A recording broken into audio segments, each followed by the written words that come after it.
Now let us begin with the second panel. This panel has the topic Individual and Organizational Wisdom in Academic Rethinking the Ecosystem. Now let us introduce the panelists to you. Currently, Satish sir is an independent consultant.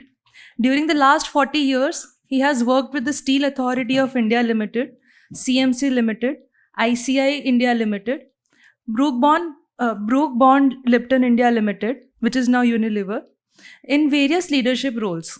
He also served as Group CHRO and advisor at Tata Sons. He is a founder of the Leadership Center and the Shrusti Conservation Foundation. Please welcome him, sir.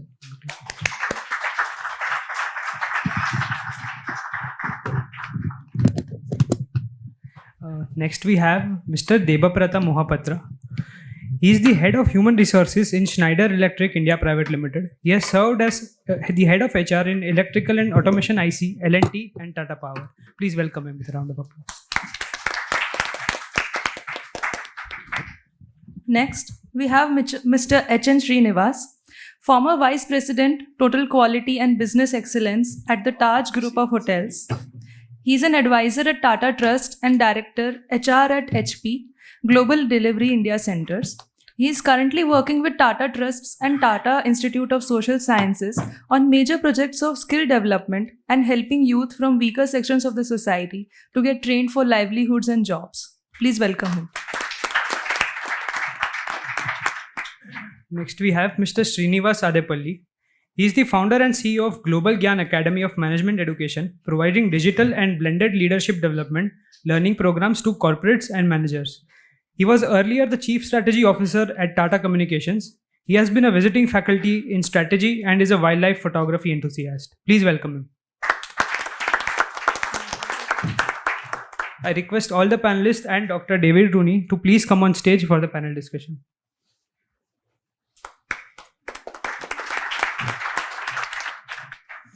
Well, I'm going to frighten the panelists in the same way Varun did and admit to the fact that I've been doing a bit of innovating on the sorts of questions that I'm interested in asking. So apologies for that. I'm sorry, but I'm not. And I think I want to start with Satish, and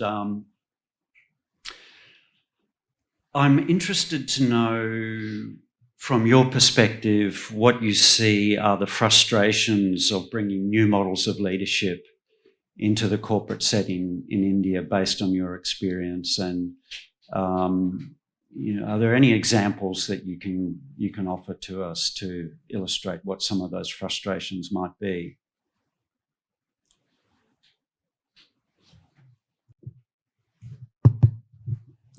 That's a fascinating question. I can go on that for quite some time, but let me try and address it. And no, thank you for asking questions out of the course. Snap quizzes are a way of life with institutions of learning. But I wouldn't call them frustrations. I would articulate it more as some of the realities and the challenges that any model acceptance, particularly a leadership model,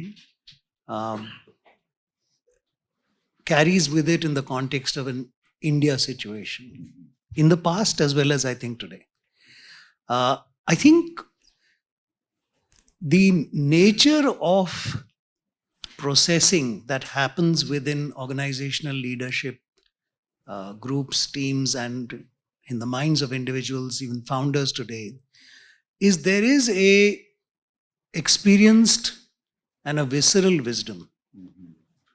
And I use wisdom as a description, not as a praise or a criticism or insights.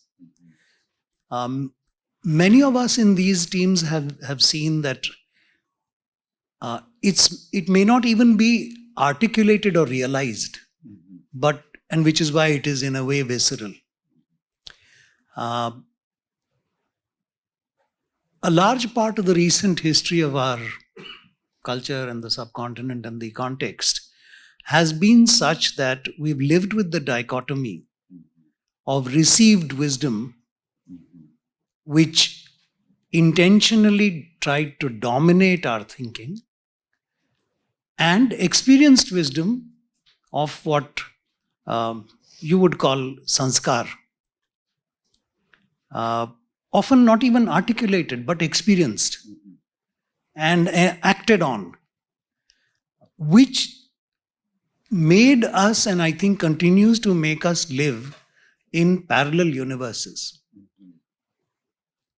So that carries a whole lot of challenges with it. And some of the frustrations that you refer to are output level visibilities of this fundamental aspect, is my view. I'm sorry if it is too abstract, but that's my reality. Okay, so that I would totally accept that as a position, and but I guess a challenge to that is that we live in a globalized economy, and as India's economy grows and expands and its reach becomes more and more global, how does India, how does corporate India deal with the problem of not quite understanding its own wisdom and articulating that globally? Let's say, we establish a new Indian multinational and it has offices on every continent. So how are you going to be able to articulate the kind of leadership and even the kind of corporate culture that you might want to have to that global international workforce? See, let me be very real and maybe controversial, but it's an opinion. I think corporate India will say, Indian origin multinationals or transnational or organizations are saying and will continue to say, that's your game, those are the rules, we'll play and win. But the message you're also going to be hearing in a louder voice as we go forward, don't be surprised if we change the game. And I think that is part of one thread that I heard in the morning of how is this game going to look different. And let me give you the radical dimensions of it, which puts your question about globalization into the center of it. Today, the world is dominated and is sought to be dominated by the tyranny of the marketplace. And forgive me if I'm being harsh to some of your convictions, but I think this kind of thought would help us in making progress, and therefore I'm being harsh. What do I mean by that? The nature of economics as we understand them today, and economies and ecosystems of economy, carry fundamental contradictions that cannot be papered over, that cannot be mitigated by token appearances in SDGs and ISO certifications and CSR activities. And I think you will see the emergence of soul of an organization.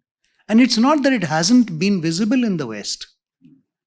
There have been glimpses quickly papered over by the vested interests and the purveyors of the marketplace, who have been the ones who have driven the derivatives of derivatives of derivatives as actual value and not just worth for somebody's pocket. So I leave it there, but I hope that was provocative enough. It was. We're doing provocative today. We like it.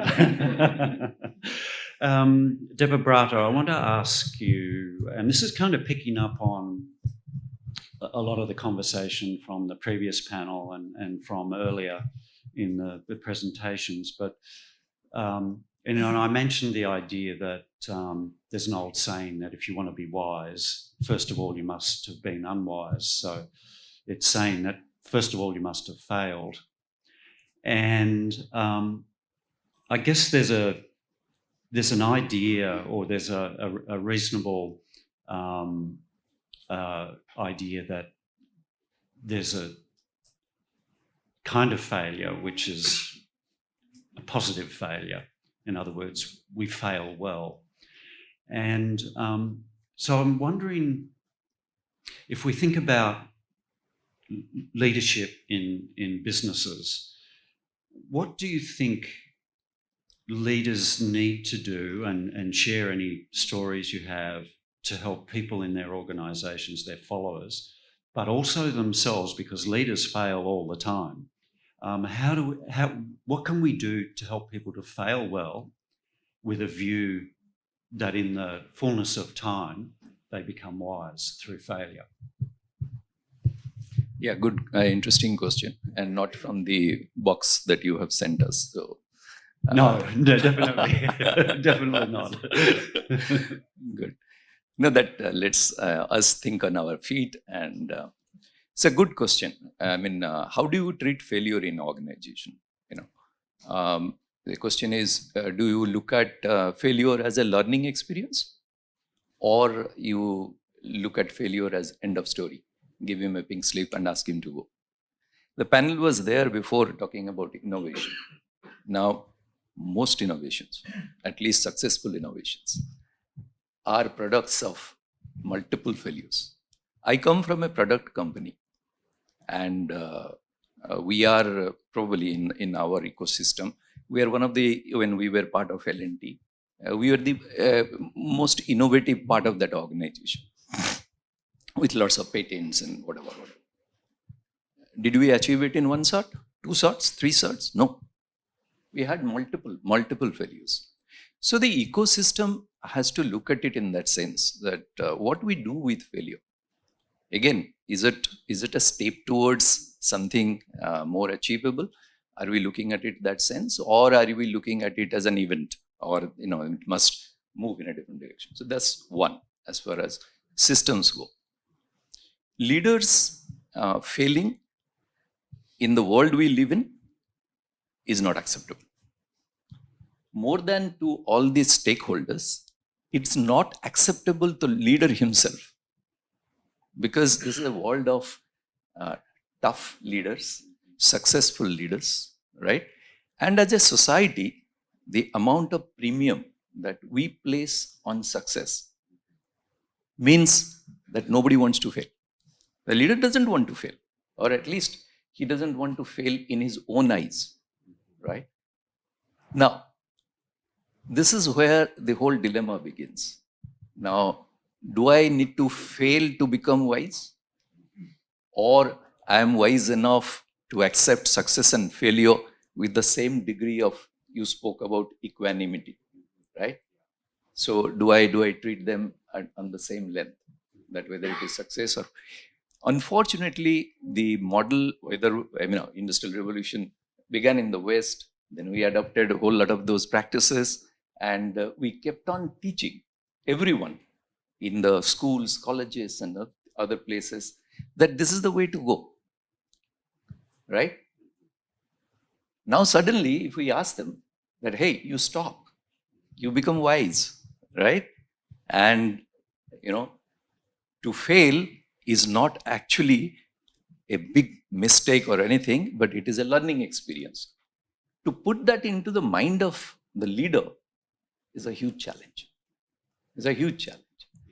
So when it is a challenge to the leader, you can understand how much of a challenge it would be for the leader to do the same thing to the rest of the organization.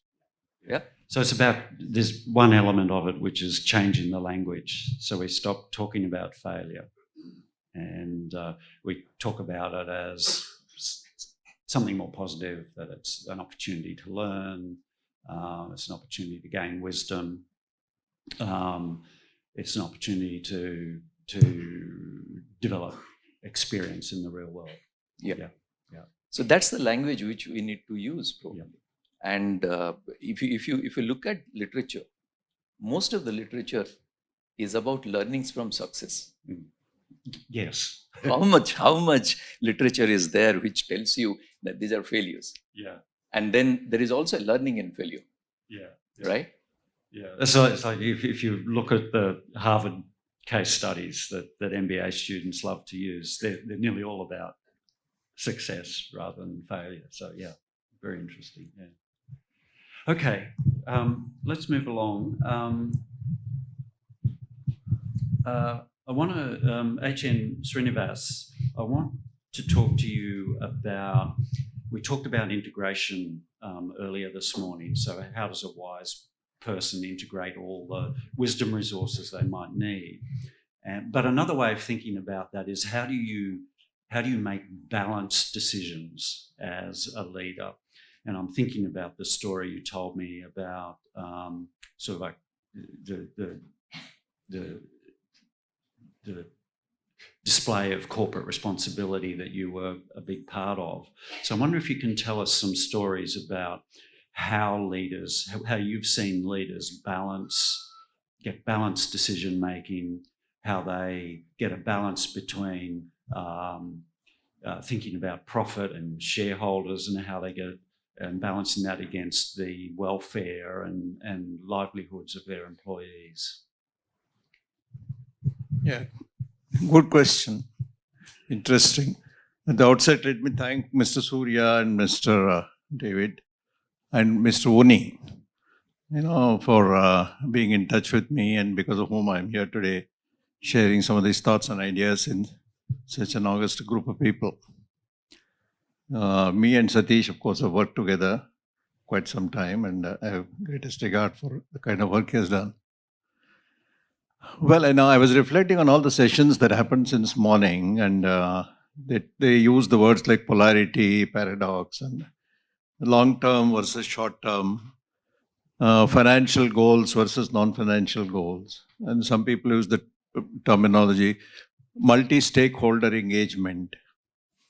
And I am aware Tata's charted a journey about 25 years ago, implementing a total quality business model which was fashioned on the lines of Malcolm Baldrige total quality model, and we named it as Tata Business Excellence Model, and it addressed the issues of multi-stakeholder engagement. So as I was reflecting, one or two people and one or two thoughts that came to my mind. One was Professor Funabashi. Professor Funabashi from Tokyo University conducted a seminal study for about 30 years on sustainable organizations in Japan. I'm sure many of you are aware that Japan has more than 200 companies, 250 companies which are more than 200-year-old, 500 companies which are more than 100-year-old, some 25, 30 companies which are more than 300, 400-year-old, growing, expanding, and in different regions of the world, changing products and services, and very dynamic, very profitable.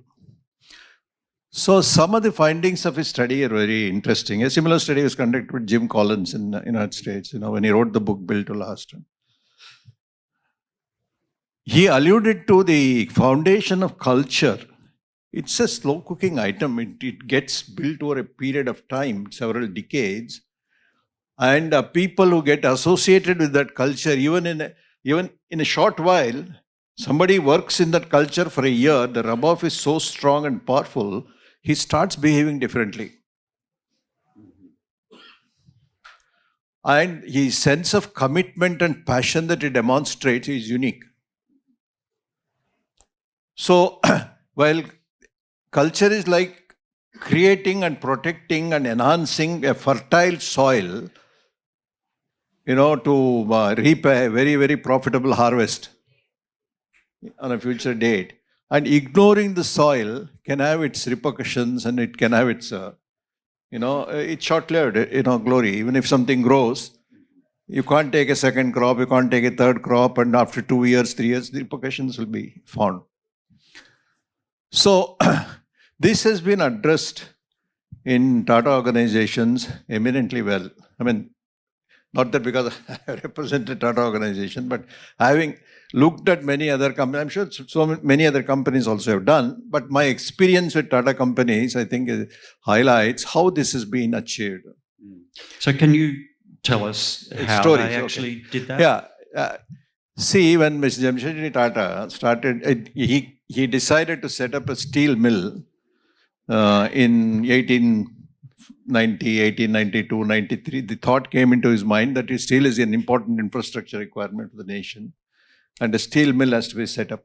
He was moving around and he decided on a location in the interior forests of jungles of Bihar, which is today called Jamshedpur, Tatanagar, or whatever, because it was its proximity to the coal mines that British had already set up. So coal is an important ingredient those days. So he decided on the location. And imagine who were the first set of consultants whom he brought. All that he could see in that forest were tribal settlements of tribals in certain tribal hadis, as we call it, 30, 40 families, tribal villages. That's all he could see as habitation in that region. The first set of consultants he decided to bring from England, because all expertise had to come from England, were not metallurgists, were not structural engineers, were not engineering experts, of construction and all that.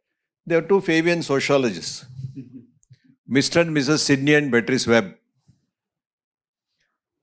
He brings them to India. Imagine in 1895, 96, 97. This is the period. He asked them to conduct a social audit among the tribal settlements in forests of Bihar. The word social audit, only in management circles in India, it is popular only in the last maybe 30, 40 years, whatever. Then, and ask for a recommendation how we can recruit children from these tribal settlements and skill them and make them employees of Tata Steel. Then he realizes the engineering talent in India is not there. There were only 3-4 engineering colleges in India those days. He says, I need to build an engineering institution, an institution of science and technology in India. And he shares his, desire and passion with one saintly looking person from Kolkata. They both traveled in a ship to the United States. And he says it's a noble thought. What you're saying is very admirable. Do that. When on his return to India, he starts going from one royal family to another in Rajasthan, Madhya Pradesh, Punjab, UP, requesting for a piece of land and some money to set up a science research and a technology institute in India. And he first goes to the Viceroy, Curzon, and he laughs at him and says, India is a colonized nation. It's a colony for us. We use it. All that the economics that is happening in India, business and industry, is processing raw materials so that it could be sent to England, to use a strong terminology, to promote British imperialism. So, what are you talking about? Science research for these pariah children of a colony. So, nobody appreciates his idea. Then, the same saint guides him, why don't you go to these locations? So he lands up in Mysore with Mysore Maharaja and asks him, I need a piece of land and I need to build scientific temper among the youth of India and train them in science and technology and engineering. Maharaja says, it's a noble thought. I'm extremely inspired by what you're saying. I compliment you. And north side of Bangalore is entirely my land. You go and fence as much land as you want. This is 5,000 rupees.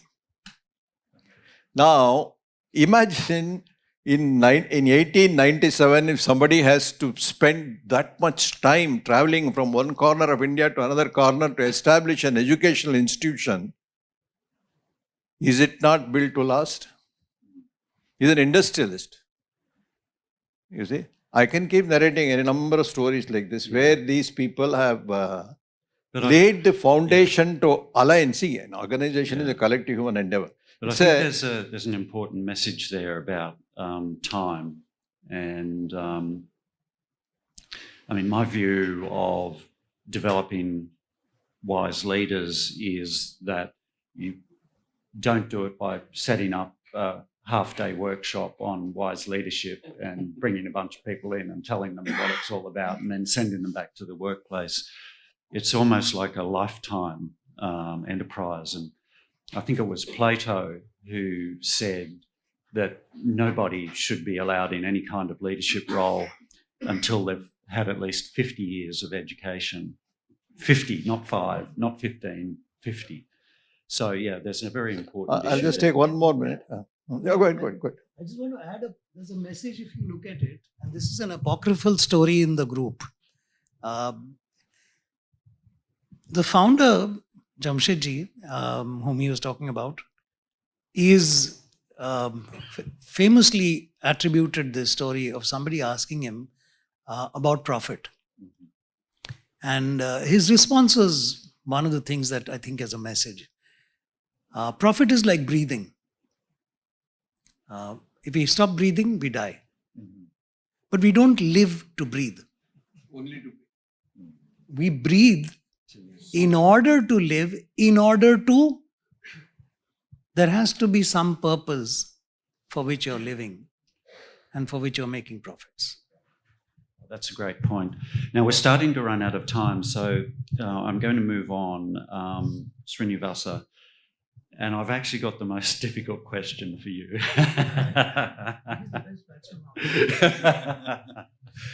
But I was thinking a lot during the previous panel about the character of wise people and the character of leaders and the character of innovators. And I was reminded of something that I was thinking about a couple of years ago, which is that I think there's a difference between someone who's wise and someone who's a saint. And because of the ethical and virtue element of wisdom, I think we often think that wise people and saints are the same thing. And I'm wondering how you might respond to that idea, and have you, in your work, come across people who we might say are wise in the true sense, but are very fallible people and therefore not at all saintly?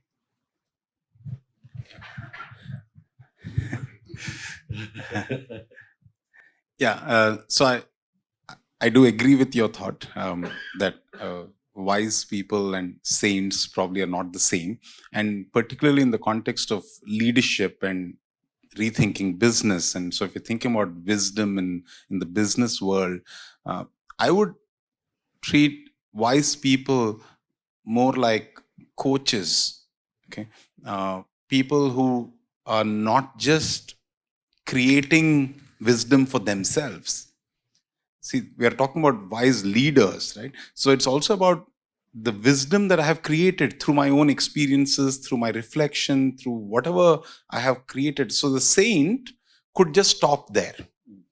The saint could just stop there and be wise and go meditate and just be. I think the role of a wise leader is partly to create the next generation of such people.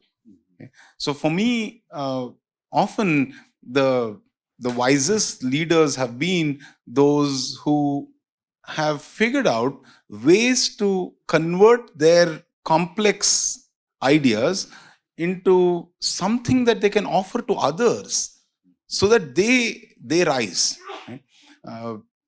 I call it, and I use a term for this, which is that when any of us, and I'm using decision making as one act that most leaders have to do, most experienced leaders, wise leaders would kind of get to that decision. Right? There's complex thinking that has happened, which is a mix of the cognitive, the intuition, the humane, right? Your three models of wisdom, the three elements of wisdom, all three put together, the leader has come to an answer. But I don't want to be the one who is taking decisions all the time. I need to let my next generation of people take such decisions. How do I translate this into giving them a formula? giving them a method so that they discover the wisdom themselves, right? How do you enable them to discover the wisdom without necessarily having to go through the same set of experiences, the same amount of time that it took you, right? So I have found that the best leaders that I have worked with are the people who are also thinking about how do I convert this complexity into something which is reusable, which others can learn from and apply their own experiences to build fresh wisdom. So I think that's the difference I would put between a wise leader and a saint, that the wise leader doesn't just stop with oneself, right? and goes beyond. So, yeah, so I mean, what I'm hearing is that, a wise leader is actually just a normal person who has a strong commitment to teaching, to being a mentor, to being a coach, and in a sense, they want to use their own experience as a kind of platform for other people to go from, so that over generations of leaders we get better and better. Yes, please. See, just to support what he's saying, I remember the incident where I went to the chief examiner for the Malcolm Wallis TB, Tata Business Excellence Model assessment of Tata Steel. That was the year they had announced a new vision to become the lowest cost producer of quality steel in the world and all that. And we had an assessor who had come from Milwaukee. I'll just take a minute and a half. I'm aware, you're looking at me menacingly with your... We've still got to do the traveling well. I'm sensitive to it. Now, so a board level presentation was made to us. We asked some questions and all that. And this gentleman had come from Milwaukee, that is the headquarters of Malcolm Baldrige, one Steve Hoisington was with me. And he was a little sarcastic all the time. And he said, "It's this place, Jamshedpur. What do you mean? Why should I have to come? I mean, can it win a Baldrige award?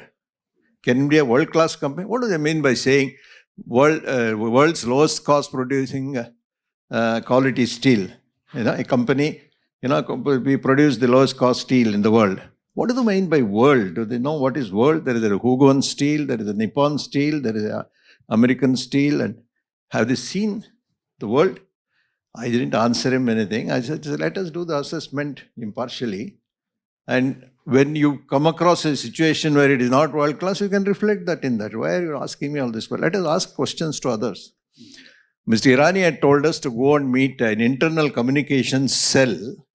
When Sanjay Singh used to head that, and we went there, and he explained to me, we talk about our vision and mission to all the 68,000 employees in 10 different locations and all that. And we said, we'll ask questions at random to people, and we kept calling them and asked them, what is the vision of Tata Steel?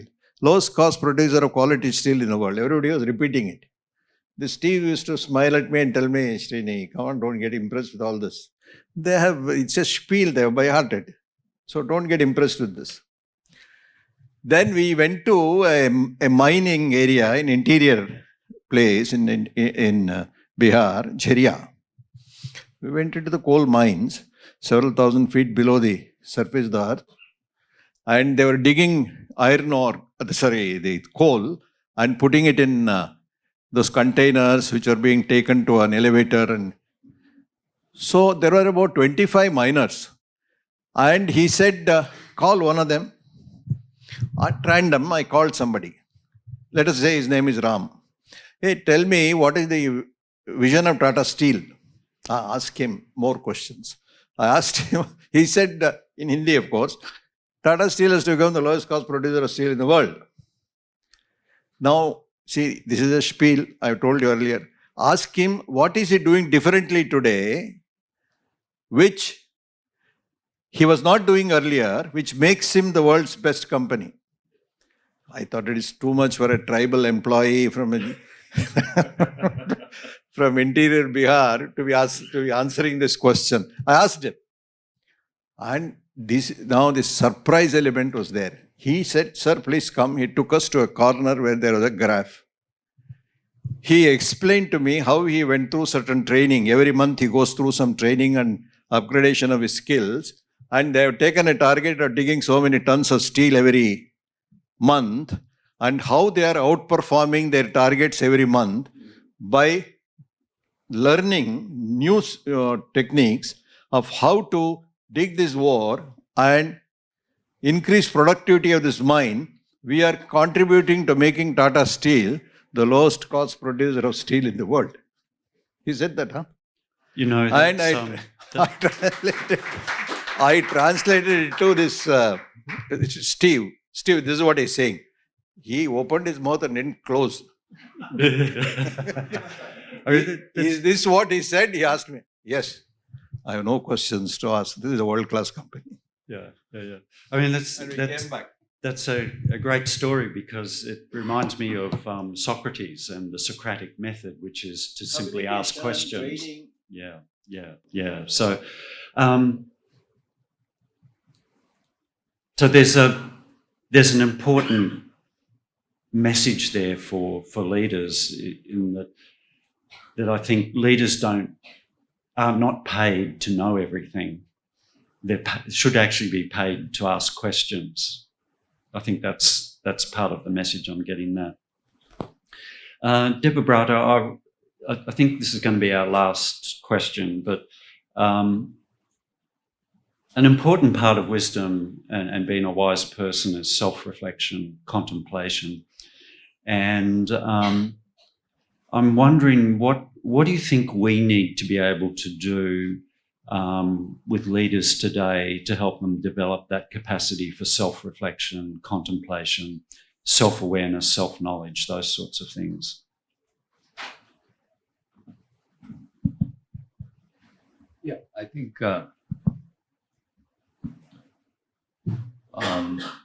again, good question, and no straight answers. I mean, what do leaders need to do a lot of self-reflection? I think fundamentally it depends on what kind of culture is there in the organization. Is the culture encouraging enough for it? I mean, that's very important. You asked him one question about that you will be a wise leader and not a rishi, right? But a saint. But in India, if you look at saints, most saints have some issues. Great saints, one great saint has an anger issue. Some other saint has got some. So it's not that the saints are perfect human beings, right? Similarly, if we elevate this wise leadership model to an esoteric level, and then start thinking that a wise leader means you should have this. I don't think it will really work. He is as much a human being like any one of us, right? So it's natural that he would have many shortcomings, failures, or he would have many limitations. The big question is, he's a wise leader provided he knows his limitations more than any one of us, right? Is he self-aware to that extent? Right? So one is, of course, culture that can help in this. The other part is, like he spoke about coaching, mentoring, and all that thing. But what I have seen happening in the kind of leaders I have made, typically in organizations, a lot of role modeling happens, right? So the organizations that I worked with, I've been very lucky to work in those kind of organizations. There are great leaders. And then when you work with them, when you see them doing that, then what happens? Automatically, you also start reflecting. So, this is a process by which everybody starts learning that. So that kind of role modeling is very important. What I see here in Schneider, one bit of way they try to do it, because this is an organization where the movements are very fast. The previous organizations that I worked with, people all joined to retire, right? Here, that's not the kind of an organization. But here what happens is, there is something called leaders speak. The leaders keep on talking, and specific forums are provided where leaders speak about it. They talk about their journey. They talk about what are the failures they have faced, how their career has moved. That talk itself is a wonderful way of self-reflecting. And it's not self-reflecting in private. It's actually self-reflection in public. You know, so when a leader does that, it pushes everyone to step back and say, hey, what's about me? There are certain parts of him that probably resonate with me. So these are little ways in which we all can work towards building a kind of a wise leadership model. It's not necessarily wise leaders, but wise leadership model. Okay, well, look, I think we need to close the panel now, and I think if I just reflect on all the comments and answers and think about, well, what can we take away that are practical lessons for the future of leadership here in India, and I think actually the lessons apply more broadly. I think number one is that leaders need humility. And along with humility comes the capacity to teach. With the process of teaching, it's not the answers that matter, it's the questions. And I think another really important thing that I think really came across from everybody is that leadership development is not an individual pursuit, it's a collective effort. And I think that's something that we should all keep in mind as we think about how we go forward, developing our leadership talent, that it's not about individuals sitting down, doing their own homework, although it probably does involve some of that, but it's a collective effort. It's part of the culture, and we have the processes in place where we help each other to develop. I think that's a really important message that's come through. So thank you, everybody, for coming back from lunch. Some people didn't make it back, so all kudos to you guys for actually doing that. And thank you very much.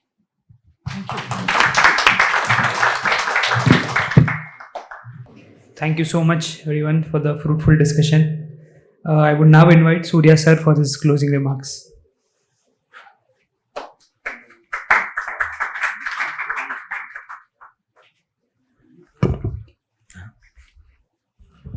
He's asking me, do you have a PPT? I said no. So, in fact, it will not be closing remark. I would like it to be opening remarks. And not from me, from you guys. Because I realized that there has not been, as I have been promising to you when I invited you, that there will be more discussions.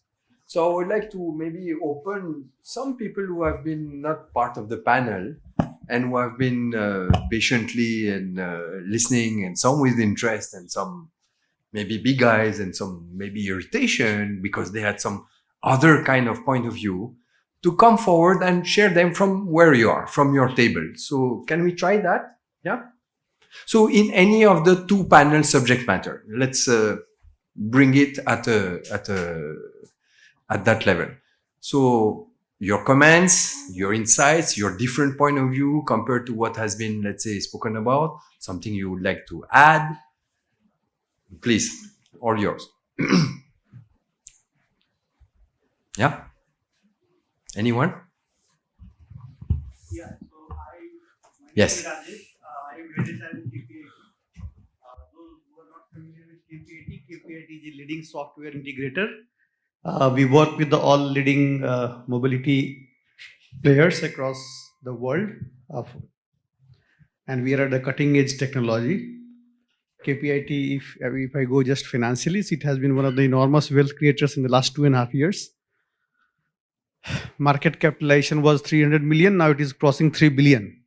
So more than 10 times in 2 years, and we still have a long runway ahead. So, but coming to the overall context, I think some of it I discussed with Anant. So Anant is a mentor to me and guide to me like so many others. So how do we take the wisdom in one way? I think is the world becoming really wise? And I will talk of the profit world because we are from the corporate side, but we can look the same for the civilizations and countries also. So if you go back to the history, the earlier empires used to last for the great empires, even the Mauryan empires. So 3 generations then went away. The same happened for Gupta. The same happened for the dynasties which came after that. All the great and now if we go back to the same now the corporate worlds, already people discussed about good to great and build to last. So what they did that they take a time series analysis and projected and it failed. And then he came with new theory. I think we are intellectualizing and discussing too much, but our impact on ecosystem, we have to really ask us hard questions. If we take Sensex, top 30 companies, I think only 3 or 4 companies are there which were there 30 years back. If you take Fortune 500, 70% of companies have vanished in the last 10 years. If I take top 10, only 2 are remaining. Microsoft and Berkshire Hathaway, all 8 are there. GE, which taught all this competency, leadership development, and other thing, 15 years, the ship has gone to the ground. And then the CHRO, when I spoke, he said, I can tell you what not to do because I'm not in a position to share anything of the wisdom. So why it is becoming in one way is that I think it is the core of it, that the pace of change is really so high, and how do we build leaders who are able to navigate it? And we are failing. We are failing in the profit world. We are also failing on the civilization side. Also, the whole decline of democracy in the free world. So the question for all of us is that I think we have read the history, and what we have learned from history, still we are not able to impact the ecosystem in our own way. So how do we really do that? It's really tough thing, but collectively we are not making really significant progress. That is the thing which I think that we need to ask ourselves, that how do we really become, how do we make the ecosystem also more better really in a way. People who are coming after us learn from our mistake and then really make it better. I mean, that is one way I can say. Good point. Yeah, it's echoing what, where is Uni? Yes, what Uni is saying about longevity. And also the challenge, because it's a messy world, like Varun was saying. It's messy out there, right? And it's getting, I mean, this growing interdependency and interconnectedness and the speed of the changes and the disruption. I don't think really we have seen that. You can just reflect, and like me, when 20 years ago or 30 years ago, the first like connection to internet was happening, and I was told, yeah, super highway, connecting everywhere, everybody in the planet. It was like inconceivable, right? And with all its consequences that it had on the way we change, now this AI also will come, and really another big revolution is coming. So really, ideally, there is no simple answer, as David says. It takes time. It takes an involvement at the collective and individual level. And see, my take will be, if this is your challenge, and it's a challenge I think everybody is sharing, how have you been, for example, in this room, be able to do something about it at your own, let's say, level, whether it's, even if it's like seems small, where you have been successful or not, what have you done, right? If this is a challenge and it's a need that we are recognizing and we're absolutely validating, what is it that we have tried to do, and maybe it has worked or not work, and what are the lessons that we have taken from that? No. So that will be returning back the question to you, right? And anybody else, please? Yeah, I'll come back on that. Yeah. Yeah. Please, yeah. I wanted to refer to the wonderful article that you shared from where of the 5 ways that wise leaders can act, one of them was valuing respect more than recognition. Yeah. Okay. I think that was a very profound statement that I read in that article, because a lot of times the corporate world, each of us, craves for rewards and recognition. That's what the corporate world is designed around. And most of the time we stop thinking about what do we do that creates respect for us, and I would like to add the word affection. So small story, when I quit my corporate job, everyone told me before I quit that the company couldn't run if you go away. How can you go? How can you buy? I'm sure everyone who tries to leave is told the same thing. After I quit, nobody called me from my company. I was waiting. They would reach out to me saying, no, we need your help. Without you, we are unable to solve problems. Not one name came at all. But year after year, I'll run into someone from there who will say, no, I remember when I joined the company, I was going through my induction, you made a presentation, you really taught me something. And that for me is more valuable impact that I believe I have made than whatever great things I felt. And that time people clap for me, but nobody remembers any of that. So I would like to kind of measure impact of wisdom in a very different way than the corporate world typically thinks about, which is reward and recognition. I would like to go with respect and affection, perhaps. Sorry. Yes, please. Thank you. Thank you. Yes, please, the mic. So, in my experience, I have seen wisdom not as a consequence or a product of education. My grandmother, extremely wise lady, she ran a whole estate of workers, and the food used to get done, and she probably studied till class 3.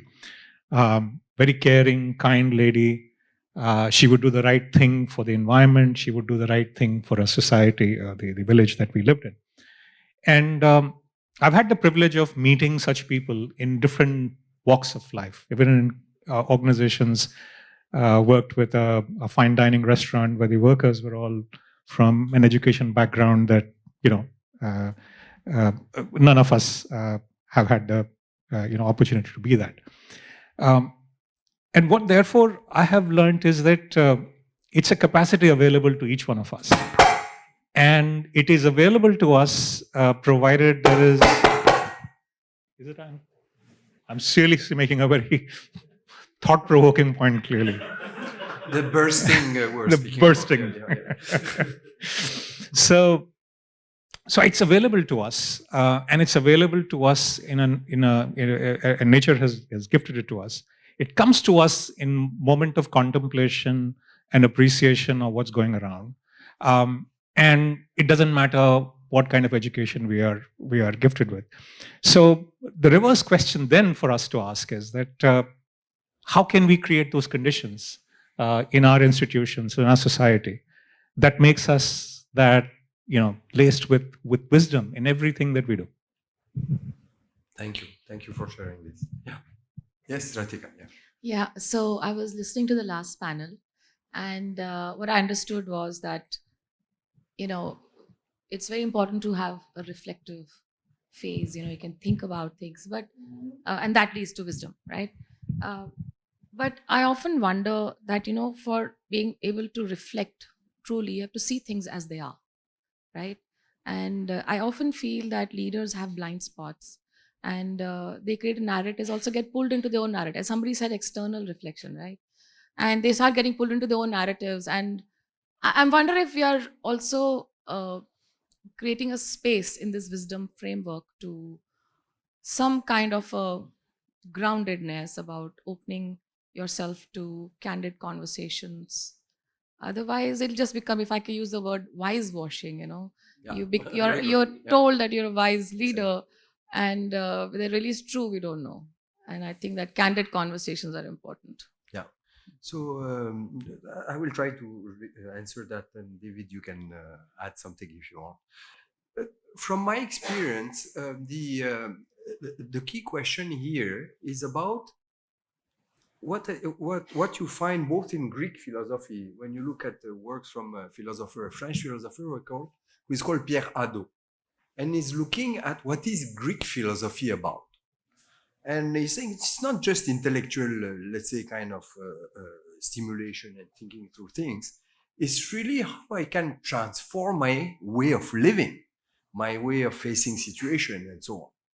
But then he's immediately saying that any of these Greek, let's say, different strands of Greek philosophy from Stoicism, Epicureanism, and so on, Cynicism, have all developed in their own way a set of what they call spiritual practices. And spiritual, don't like mistake the word spiritual for something, as we said, wishy-washy or something like, it is like something very practical. Like, for example, zooming out and just taking a perspective, which some people at Harvard, so you have Ronald Ifes, who is speaking about what? Taking a perspective from the balcony, right? So it's a perfect, let's say, kind of translation or conversion from ancient Greek philosophy to what can be working and can speak in our modern and contemporary context. So like this, there are like plenty of practices which exist.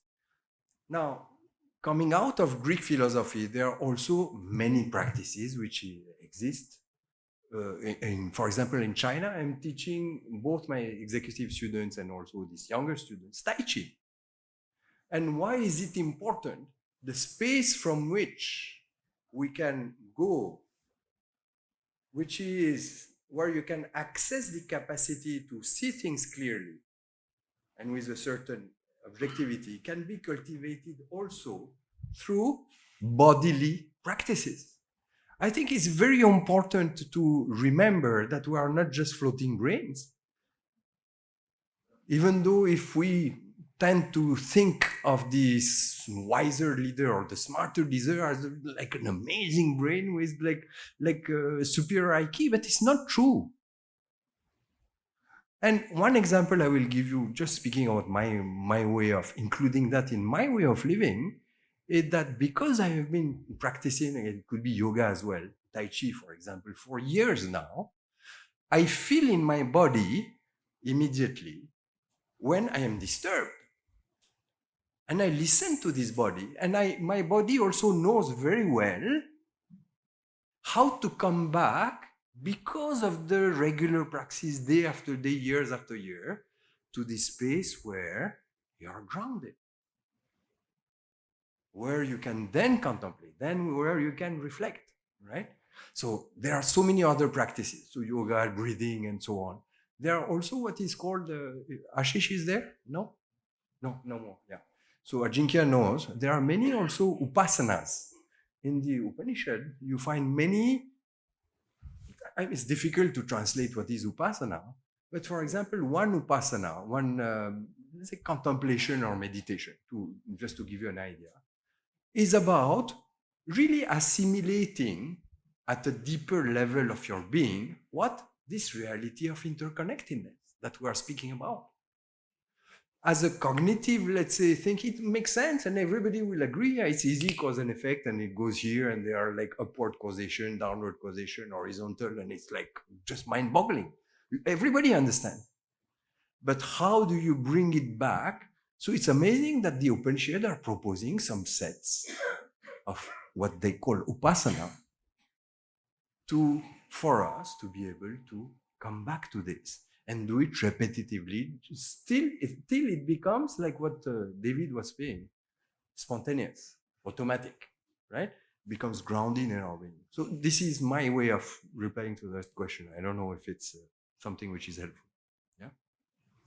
Yeah? You want to add something? Yeah, look, another thing that I would add to that whole thing about reflection is I've had literally hundreds of managers and executives who are all in leadership positions say to me, oh, you know, I would like to take time out to reflect and think and reposition myself, but I'm just too busy. And it's telling me straight away what their priorities are. And so if you feel that you need to take time out to contemplate, to reflect, to do that inward inspection, then you have to, first of all, make it a priority in your life. I mean, I'm a very busy person and I meditate every single day and have done so for decades now, because it's a priority for me. And because it's a priority, I can fit it into my busy life. And if that means I have to chuck out some little trivial activity in my day, then I do, because I know what's important to me. And one of the real tasks I have, is almost impossible actually with a lot of executives, is to say to them, your priorities are wrong. So not only have they not figured out what their core values are, but because of that, they can't work out what their priorities are. And if you haven't done that fundamental work of working out what are my core values that I can live by, then there's a whole lot of other questions that you can't even ask, let alone get answers to.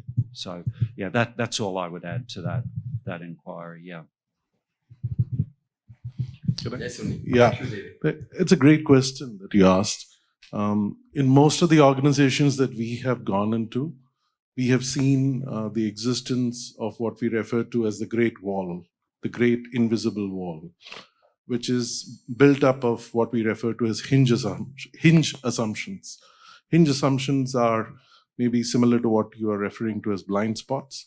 They're unspoken, unwritten, unarticulated assumptions which hold the collective truth in the organization. Think of it like the organization's collective psyche. And most often in organizations, there is no space, a safe space where they can question those hinge assumptions. So what happens is it accumulates, garbage accumulates and accumulates until there is a crisis. And then everybody is asking, well, how did it happen? So GE didn't go bankrupt in one day. GE bankrupted itself over 12 years. Kodak didn't bankrupt itself in one day. It bankrupted it over 15 years. I can go on like this. So that the wall that you're talking about, the Great Wall, the invisible wall, was self-inflicted self-destruction. And most of the time, organizations do not have any method, any process to bring that introspective quality into them. Thanks. Thank you. Okay. Yeah. Mine is more a comment and an observation, not a question, that sitting through today, we've spoken about a lot of different kinds of washing. But having said that, the felt sense is that while I think for most of the group, the nice thing was to experience that while everybody agrees that different kinds of washing will exist, so will different kinds of authenticity. Actually, different kinds, so will authenticity. And I think the fact that we're all sitting here with open eyes that both will coexist, and within that space, how do we rethink and how do we move? If we are so many of us thinking like that, then we're moving towards, in whatever time space, a critical mass. And I think that's how things begin. And I'm not saying something fresh, I'm just saying that the whole felt sense of this is so real. And if I can, because I just know Surya a little bit, I'm seeing that blank chart paper over there. And I know that is how you started CWIL. And we're sitting here today. So I just think that there is great promise. And that's a beautiful feeling to end this day with. Thank you, Sajid. Yeah. It's not about me, really. So, as Victor also said, right? An idea this time has come. We at the right time in this institution with the support of Arun and so many other people and inspiration. I would like to open up to another question, if you allow me. We still have? Yeah, you want to add something? Then I will bring another question. Sure. I just wanted to add my reflections for the day and participating through the entire day. I think there was a story about Kant. So when he was reading Hume, and that time, there was the contradiction about rationalism and empiricism. And he said that if Hume is correct, then empiricism would become skepticism. And already from the Descartes and Leibniz, he found that rationalism is already becoming dogmatism. So what to do? The age of 44, then he started thinking and writing, and his words that Hume arose me from my dogmatic slumber. Hume arose me from my dogmatic slumber. So why I'm referring this here is that when he was also referring that model, conventional model and the other model, and I was also talking to David also, that we had started talking about all this wisdom and leadership in today's world, right? And we call it, it used to call VUCA world. Now I heard there is a new definition called BRICS. There's a brittle and some new model has come now. And we are really thinking about it, right? That why it isn't it that suddenly things have become very reactionary? Because we are, I think he showed one diagram where the 5 forces were shown, right? All the 5 things were shown in terms of climate change and nature and everything. It's a very apt thing. So aren't we really, are we retrospecting, or it is just because of the forces which are hitting us, as Alvin Toffler called the future shock? We are already in the shock. And now we are suddenly started thinking, okay, sustainability, like flood has already come, as you said. So now we want.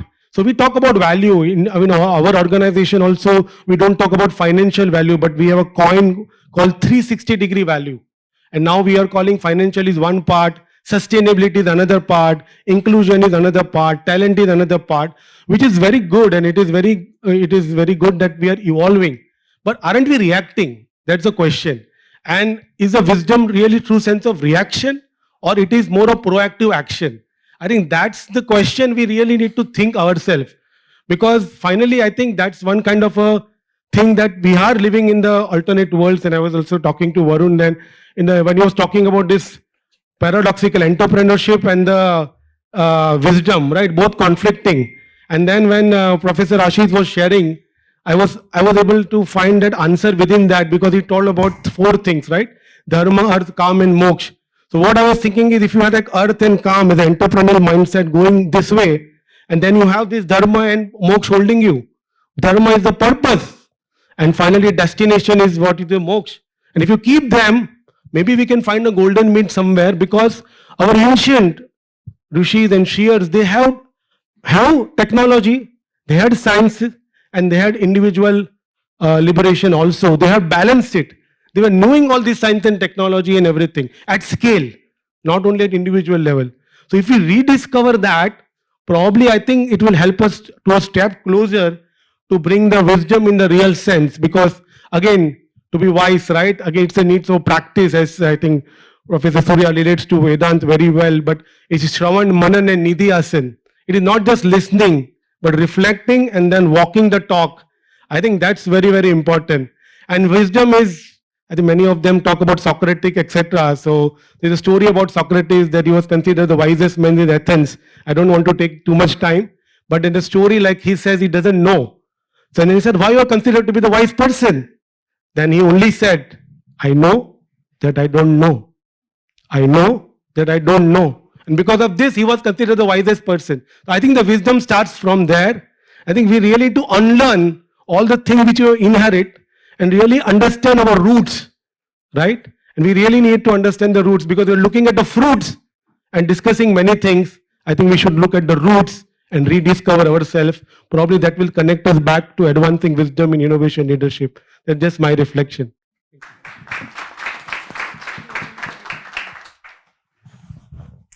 Yeah, it makes me think. I mean, thank you for this comment. It's quite apt when you say that we are just reacting, and the way we are operating, I mean, sometimes in our businesses, is just treating the problems at a symptomatic level, right? And this is why what we were just proposing is like, how can we shift paradigm, right? The awareness, I think, is quite clear, right? So this is why I want to go to the next question, okay? And the next question is for me. I am somehow I've been appointed as the head of this center. So the next question Varun will ask me will be, so what is next? So what do you think we can do together? What do you propose we take this meeting and this first, let's say, sparks of sharing some kind of same minds, same concerns, and so on, in the next step? What could be the practical, let's say, step that you envisage and you would suggest me? and us to take? What would it be? In what form will it take?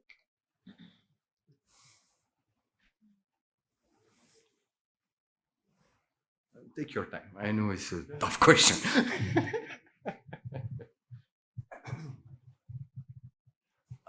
I think the question that Surya is asking is a really important one, and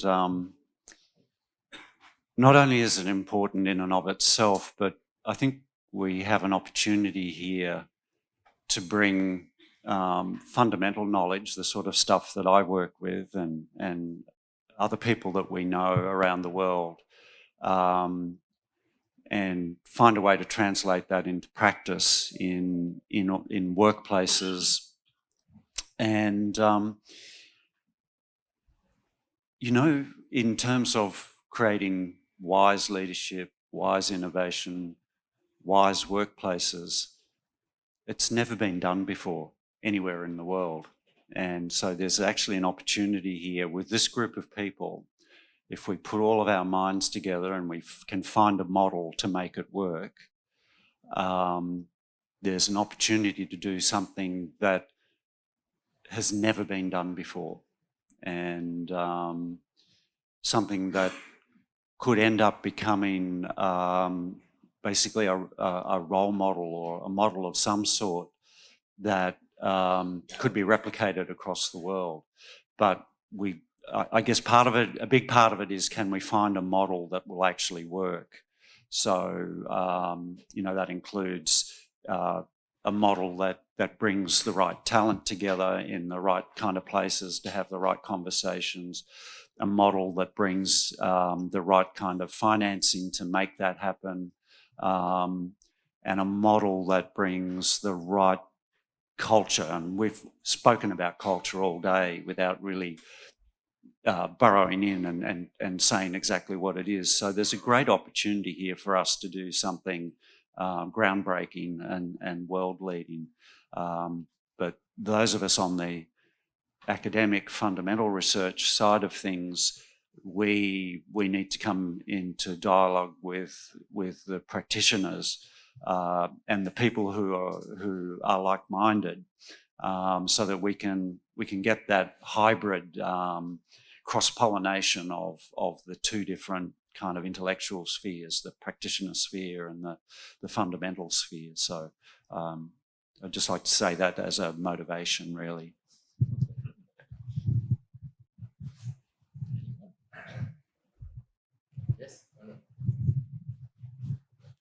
So I think I'll pick up where David left, which is I do think maybe something to think about is to create a little group. You know, this was a big group, but a smaller group maybe of CWIL, yourself, Surya, the advisors of CWIL and so on, and induct one or two or three, whatever, people from industry, you know, who get this idea, right? And who can see practical implications of this within their companies, right? Because all of them, and certainly from my vantage point, I see they are struggling with similar things, right? Succession issues, sustainability in terms of talent, leadership, and of course solving tough innovation issues. You know, so these are common things across all companies, whether it's Tata or KPIT or high tech, doesn't matter, right?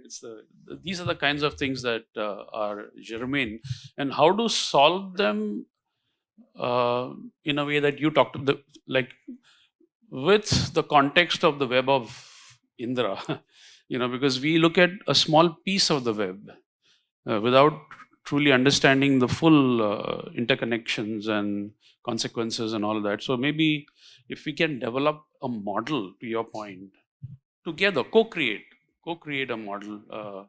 And we have a few folks who've been doing this already. They have their own models. So maybe if they are kind enough, they could join. Yeah, of course. Yeah. But, you know, essentially the idea of co-creating a model that we can then actually pilot maybe, you know, some in a couple of companies and see, you know, how it goes, you know, test the results and maybe then look at, you know, refining, scaling. That would be kind of a thought I would have, from a very practical, what do we do now, right? I mean, we need to do something, stop the talk and get on with it, sort of.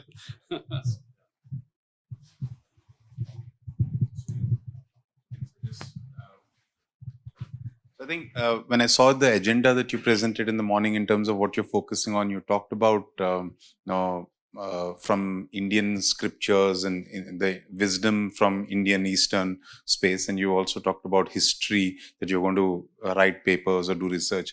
I think what may be very valuable additional thing is, and just connecting a couple of dots here, is the Indian businesses and successful Indian businesses, right? Not just the corporate houses about which the Harvards and all want to write case studies about, but on the grassroots. And I just picked up his point that wisdom is not proportionate to education. A lot of small entrepreneurs, businesses in small towns are creating wonderful practices, and there's a lot of wisdom in business practices over there. So if those can be captured in the form of whether it's case studies, stories, articles, and publish and create respect for Indian origin business wisdom and wisdom in leadership and leadership practices, I think would be very valuable, because we are, I think what Satish alluded to in his opening comment, that we are still too dependent on,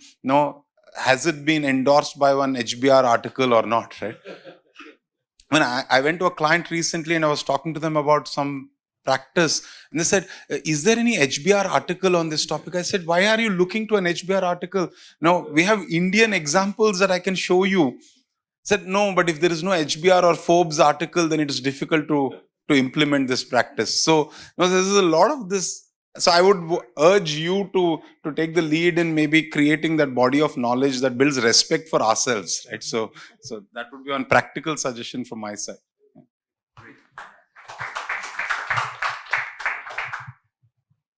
Just add to him, just a quick one. So right now we're in the phase of trying to understand what is wisdom in innovation leadership, and then we'll probably come to a very quick, a nice way of understanding. So one is the space of should I be wise, other is how do I be wise, right, as a leader or in innovation. So I would just go down back to his point. I think we have to find a way to normalize it, because right now it's still whispered in small places, but it has to be yahi hai, this is it, you have to, this is how you should. So normalize it, but that's phase 2, I'm assuming.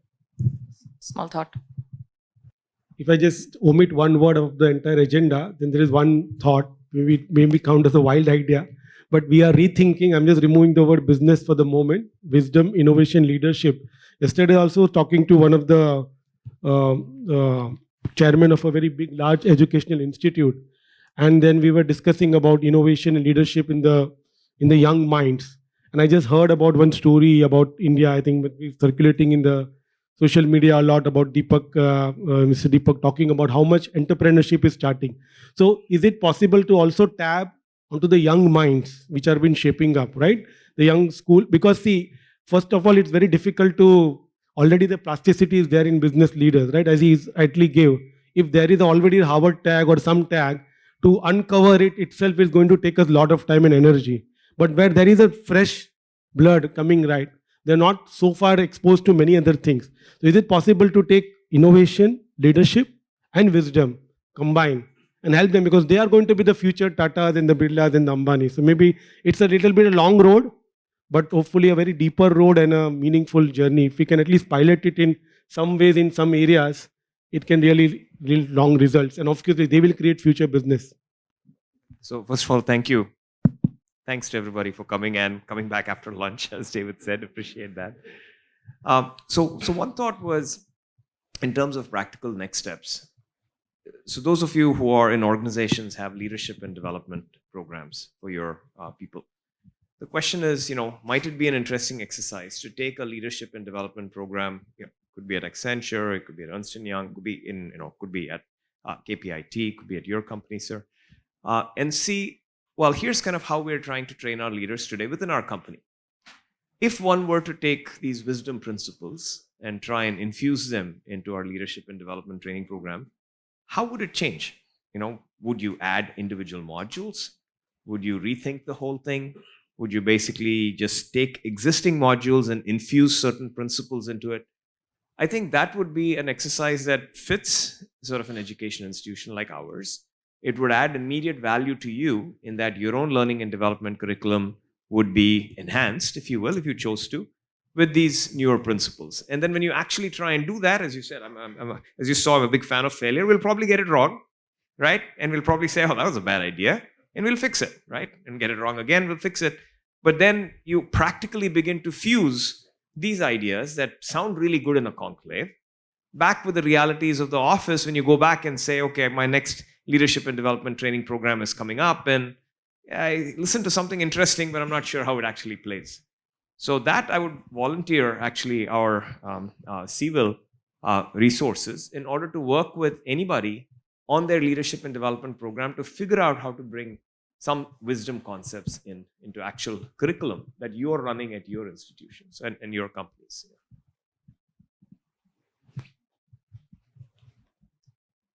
It's time we close. And I will end, first of all, by thanking the students who have been really a pillar to organize this. A team of 15, but I mean, better than any army in the world. I mean, it's amazing, just amazing. And how they navigated today between they had to go back to the campus and take some group presentation they had to do and organize themselves in a very fluid manner and leave some of you here and take care of if there was anything, and really beautiful, and how much hours, effort, dedication you have put. So thank you so much. Okay. So also, of course, a special thank to all of you who have come to attend this conclave. So as Varun said, now the door is open. You know where to find us. I really strongly believe that we can do many things. Right? We have all the resources that we need. Some of them are here. Some of them are still in development. For example, some conversation with Otto Scharmer from MIT was supposed to come, and he's very much interested to also participate to what he is doing, and we can learn from him how at grand scale, or even at the level of an organization, we drive this kind of change. So we have the resources, we have the intention. Nothing else is missing, according to me. Just the will here that we continue this first, let's say, contact that we have established between us. So a special thank to David, who have come all the way. And I am very impressed, David, that your eyes are open. So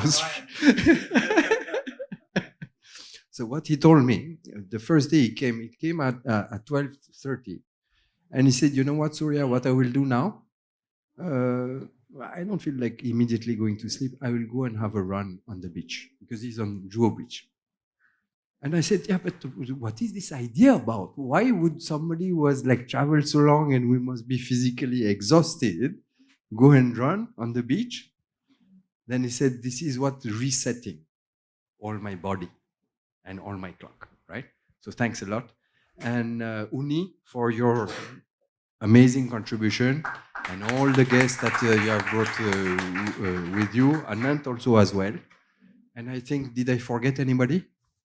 Yes, my colleagues who have come and who have helped me all the way, without which nothing here will be done. Jinkia, of course, Tanvi, Jagdish, who have the early supporters, Chandrika also, who has been always there.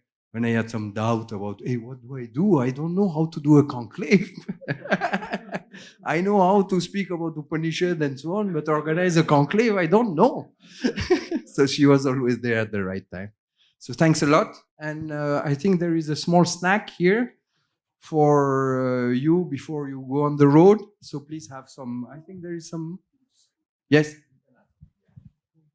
And I want you all to expect that Surya or someone from Surya's team is going to individually follow up with all of you to talk about what concrete things you as an individual, but also your organisations can do to help us create the reality that everyone in this room is looking for.